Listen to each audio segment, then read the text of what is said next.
warahmatullahi wabarakatuh. Selamat siang, salam sejahtera. Ibu Bapak yang saya hormati, kita bertemu kembali dengan saya Husnul Khotimah, Kepala SMA Negeri Taruna Nala, Jawa Timur.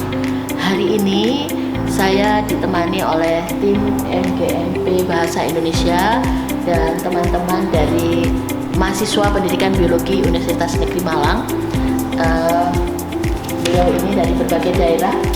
Ada Bu Ana itu dari Ponorogo, kemudian ada Bu Lois ini dari Manokwari, kemudian ada Bu Eni dari Medan, ada Pak Im dari Manokwari juga, dan ada Pak Dani dari Sulawesi Barat atau di daerah Mamasa.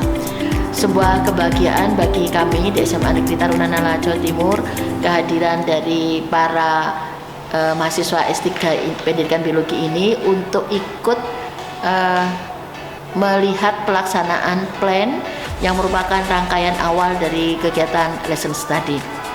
Mungkin Bapak Ibu bertanya begini, MGMP-nya Bahasa Indonesia, tetapi yang hadir juga untuk membantu kegiatan plan-nya adalah dari biologi, pendidikan biologi. Tidak masalah, ketika kita belajar tentang lesson study berbasis sekolah, semua bisa mengikuti kegiatan plan, yang mana nanti ketika mereka mengikuti kegiatan plan, mereka juga akan mengikuti kegiatan observer, sebagai observer melakukan observasi ketika sudah kegiatan open class yang akan dilaksanakan tanggal 15 Mei. Ibu Bapak, mari kita ikuti kegiatan plan pada hari ini. Terima kasih. Bagaimana seorang guru mengajar itu, dia juga membawakan dengan baik. Nah, itu yang kita sebut body language-nya bagaimana, suaranya bagaimana, gitu ya. Itu juga sebenarnya masuk gitu dalam rangkaian kegiatan lesson study itu. Karena ketika seorang guru memberikan instruksi atau meminta anak-anak untuk mengerjakan sesuatu, tetapi suaranya tidak jelas, intonasinya juga tidak pas, kita itu kan bisa ya, ini kalau ini kayaknya di bahasa Arab ya, bahasa Arab benar ya, ketika intonasinya itu udah nggak sama, itu sudah artinya udah beda gitu loh. Nah itu kira-kira juga begitu ya dalam proses pembelajaran. Kemudian model pembelajarannya adalah cooperative learning. Metode pembelajarannya otomatis adalah kooperatif. Mengapa cooperative learning? Supaya dalam pembelajaran puisi yang memang menjadi bahan yang tidak mudah bagi siswa, ini mereka bisa saling bekerja sama, khususnya dalam memahami dan mengidentifikasi diksi puisi. Nah, karena model pembelajarannya adalah cooperative learning, tentunya ada sintak atau fase yang nanti akan saya lakukan dalam pembelajaran. Saya sambil bercerita ya, coba Ibu nih. Nanti di bagian pendahuluan, seperti biasa saya akan menyiapkan psikis dan juga fisik siswa, kemudian melakukan persepsi, memberikan sedikit materi terkait dengan diksi puisi dan bagaimana diksi itu bisa dicapai dan bisa dilakukan oleh siswa. Kemudian saya juga akan mengarahkan siswa pada langkah-langkah pembelajaran yang akan dilaksanakan pada saat itu. Kemudian masuk ke fase kedua, yaitu mengorganisasi. Nah, tadi kan sudah terbagi dalam kelompok. Selanjutnya dalam kelompok itu saya bagikan LKPD. Nanti LKPD itu nanti mereka akan mengidentifikasi diksi puisi. Tapi sebelum ke sana, saya akan mengajak kelompok untuk berdiskusi. Di awal, sebelum nanti LKPD, saya mengajak mereka untuk eksplor sesuai bagiannya. Adalah mengerjakan LKPD. Kemudian fase ketiga adalah membimbing pembelajaran individual maupun kelompok. Jadi membimbing kelompok untuk mengerjakan LKPD itu. Jadi mereka saling berdiskusi, menentukan diksi dalam puisi yang saya sematkan dalam LKPD, saling berdiskusi seperti itu. Kemudian yang kelima adalah mengevaluasi proses pemecahan masalah. Di sini saya sebagai guru akan memberi pengetahuan dan presentasi dari tanggapan dari masing-masing kelompok lain yang tadi. Kemudian di bagian penutup saya mengajak para siswa untuk membuat kesimpulan dari materi yang sudah dipelajari. Saat itu apa yang mereka peroleh, pemahaman. Ini saya mengecek pemahaman mereka. Kemudian hambatan apa yang mereka temukan, baik dalam kelompok maupun secara mandiri. Saya tertarik dengan rubrik ya, rubrik penilaian menjelaskan penilaian kata, diksi, teks puisi. Nah, rubrik ini milik ibu atau milik siswa?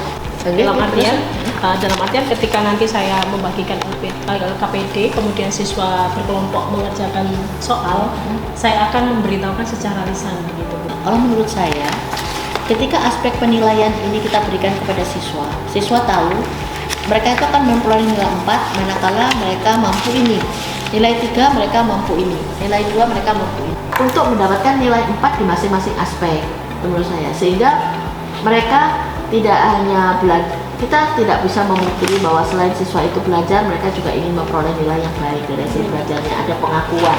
Kalau misalnya mereka itu siswa sudah diberi instruksi ya, mereka itu mengerjakan ini, bisa jadi mereka itu tidak tahu sebenarnya di nilai guru itu yang mana, yang jadi poin itu yang mana. Kemudian yang kedua, guru ketika melakukan proses penilaian itu punya standar, gitu kan? Jadi ketika koreksi, gitu kan, bangun tidur dan akan tidur itu sama, gitu kan? Kalau punya rubrik itu. Jadi kita nggak subjektif lagi, karena kita berpatokan dengan rubrik. Karena punya rubrik, jadi silakan ini kerjakan. Setelah selesai, saya serahkan ke kelompok lain sesuai rubrik. Saya menunggu protes kalau ada yang protes. Selama tidak ada protes, menurut saya fine-fine aja. Tapi sebagai guru itu kan sudah dibantu oleh siswa. Setidaknya Pak, proses koreksi yang semacam itu menurut saya, satu teman itu, siswa itu jadi tahu. Apakah ini mungkin dibagi? Apakah ini 2 kali ketemu atau seperti apa? Saya juga biasanya kan kalau beberapa kali ketemu kan di awal dulu memahami dulu kan, nanti setelah itu baru diminta mereka menginterpretasi hasil pemahaman mereka itu kan. Puisi ini kan penuh dengan kiasan, maka anak-anak perlu tahu dulu kiasan itu dari mana saja sih sumbernya, sehingga nanti mudah untuk menginterpretasi puisi.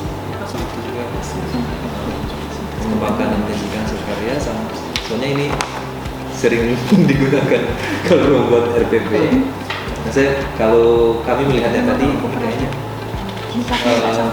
pembelajaran berbasis masalah yang kayaknya area di situ, karena dari ini di awal kan menyajikan memang butuh kayak tadi Bu Husin bilang, supaya siswa itu mereka mengejar apa yang menjadi tagihannya, karena kan begini, siswa itu tidak akan tahu apa akan dikerjakan kalau dia tidak tahu apa permintaan guru. Walaupun saya nggak mengerti ini gimana cara ngisinya ya, minta maaf. Cuma saya bikinnya kalau misalnya rubrik ini memang tidak harus dikasih ke siswanya, tapi setidaknya misalnya di sini permintaannya minimal kalian mengisinya 4. Jadi tagihan standarnya 4 gitu. Jadi mereka akan mengajari. Nah, ketika mereka tidak mengisi 4, berarti kan nilainya mengikuti. Kalau mereka misalnya mengisinya dapatnya 5 atau 6 kan kita sudah beri standar bahwa itu 4. Bu Titin, saya tadi tertarik di kegiatan pas pengelompokan siswa tadi kan menurut saya itu matching pakai potongan kertas, ada nama penyair atau padanan kata. Cuman pertanyaan saya gini, ini siswanya berapa orang Bu di kelas? Siswa satu kelas itu 29. Nah, kalau tadi bayangkan saya kalau 29 kemudian mau mengelompokkannya pakai padanan kata, ini kira-kira nanti anak-anak itu jadi rusuh nggak ya di dalam? Soalnya kan misalnya siapa namanya masih di yang penilaian tadi, rubrik penilaian kan tadi kalau nggak salah Bu Titin itu bagi 4 kelompok, materinya beda-beda. Nah berarti kalau gitu yang dinilai berdasarkan rubrik itu tadi kalau saya lihat yang untuk pencitraan itu 4, 3, 2, 1, kemudian diksi 4, 3, 2, 1. Berarti setiap kelompok yang dinilai hanya 1 poin gitu teman. Biasa ya anak-anak siswa ya, karena dulu saya penelitian 2018 itu inquiry juga begitu. Awalnya saya bagi kelompok begitu mereka kan, akhirnya siswanya itu ini kesana kemari gitu, akhirnya habis waktu untuk bagi kelompok. Karena kan ada yang siswa yang saya nggak tahu karakteristik di SMA Taruna, cuma pengalaman saya seperti itu. Saya waktu itu membagi mereka kartu yang berwarna-warni. Jadi yang kartu yang sama warna satu kelompok. Cuma siswa itu kan terlihat jelas ya. Mereka masih lari ke sana kemari ini itu. Akhirnya awalnya yang direncanakan di modul ajar itu masih RPP hanya 5 menit untuk bagi kelompok, jadi itu 20 menit. Saya kooperatif dulu. Jadi kooperatif yang Pak In sampaikan tadi itu menurut Pak In ini PBL, problem based learning. Oke. Kalau saya begini Pak In, saya sekarang itu sudah nggak patokan dengan sini. Jadi yang penting bagaimana guru berinovasi di dalam proses pembelajaran. Mau PBL plus, mau PBL minus, itu kreativitas mereka. Plusnya ditambah apa, minusnya dikurangi apa, ditambah apa.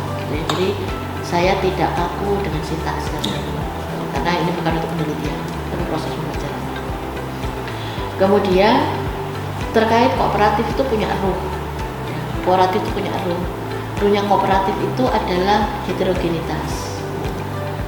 Siswa di situ diminta untuk saling bantu. Mungkin Bu Titin itu juga bisa membuat modulnya ini tadi itu sudah berdiferensiasi, sudah melayani siswa sesuai dengan kebutuhannya. Yang apakah yang ini mungkin karena awal ya, jadi ini nanti akan pertemuan pertama ini akan menjadi asesmen awal untuk pembelajaran berikutnya, sehingga masih belum dipakai diferensiasinya dengan Bu Titin. Itu nanti Bu Titin ya. Kemudian ini tantangan menurut saya ketika Bu Titin melakukan sebuah inovasi pembagian kelompok, kemudian menurut para observer, calon observer ini akan terjadi keterlambatan waktu belajar karena mereka ini. Nah, kalau saya ambil jalan tengah, saya suka ada tantangan seperti itu, sehingga saya berpikir cara saya ini mau melakukan kelompok ini menurut saya sudah bagus, tapi kan menurut pengamat itu nanti akan ada kendala dengan waktu. Jadi tantangannya Bu Titin adalah sekarang, oke, kalau mau dipakai, tapi harus waktunya diatur. Nah, sama kan di tengah seperti itu. Nah, mungkin itu ya Bu Titin dari saya. Oke, Ibu Bapak yang saya hormati, inilah tadi rangkaian dari kegiatan plan dari MGMPS bidang studi atau mata pelajaran bahasa Indonesia yang guru modelnya nanti akan diampu oleh Bu Lucia Titin atau Bu Titin. Dan alhamdulillah proses plan ini berjalan dengan baik. Banyak masukan dari para calon observer yang memberikan kontribusi mengoreksi semua modulnya, baik dari proses pembelajarannya termasuk asesmennya. Itu yang bisa saya sampaikan dalam proses plan ini. Terima kasih kepada semua yang hadir, tidak bosan-bosan untuk terus belajar dan membawa hasil belajarnya ke daerahnya masing-masing untuk dikembangkan. Mungkin itu Bapak Ibu, terima kasih sekali lagi. Saya akhiri, ihdinas shiratal mustaqim, wabillahi taufiq wal hidayah. Wassalamualaikum. Kalau saya Mbak